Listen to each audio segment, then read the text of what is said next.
While the thought of the events of Revelation taking place is horrifying to us, about just millions and millions of people being wiped out by these plagues, you have to understand that God makes it crystal clear in Revelation why he's doing it, and he's perfectly justified in doing it. Why? Because the people are worse than you think.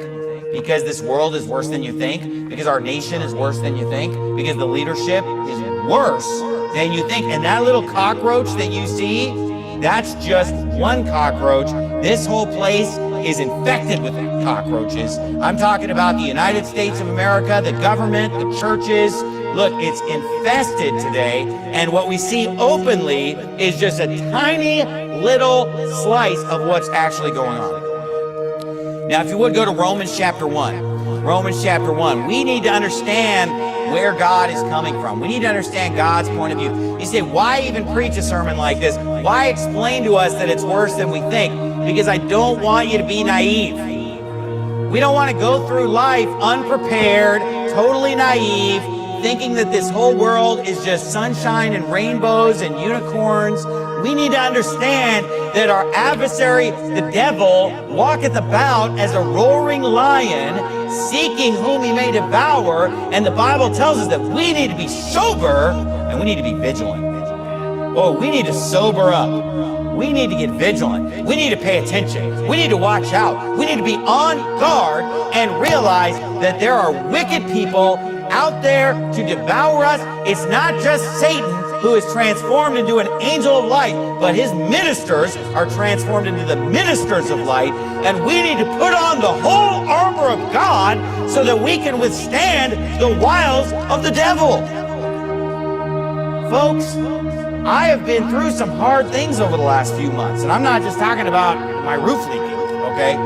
Look, the devil has had me on blast. The devil has had my friends on blast. You know, I mean, there are some hard things that I've gone through, and I'm sure you've gone through hard things. I'm sure Pastor Johnson's been through hard things.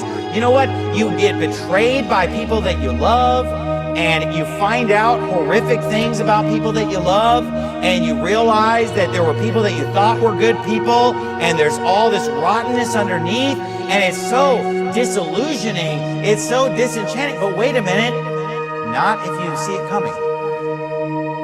You see, it's easy to become offended or disillusioned or disenchanted if you don't expect it.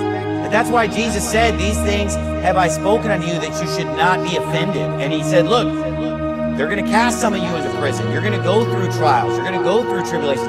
He warned us, in the world you shall have tribulations, but be of good cheer, I've overcome the world. So God's telling us, look, there shall be false prophets among you, he said in 2 Peter 2. He didn't say there might be. He said there were false prophets also among the people, even as there shall be false prophets among you.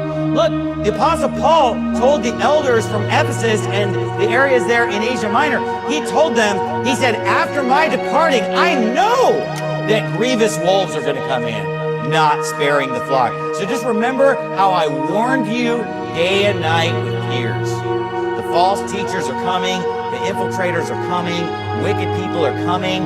Boy, Proverbs warns us about these people who they don't go to bed at night unless they've caused someone to fall. They live to destroy. They live to commit sin. They live to do wickedness. And the reason for a sermon like this is to warn you that things are worse than you think. Not so you can be depressed. Hey, be of good cheer. I'm in a great mood tonight. You know why? Because Christ has overcome the world. Because greater is he that is in me than he that is in the world. But I'm not going to sit here and just put my head in the sand and say, oh, it's just not going on.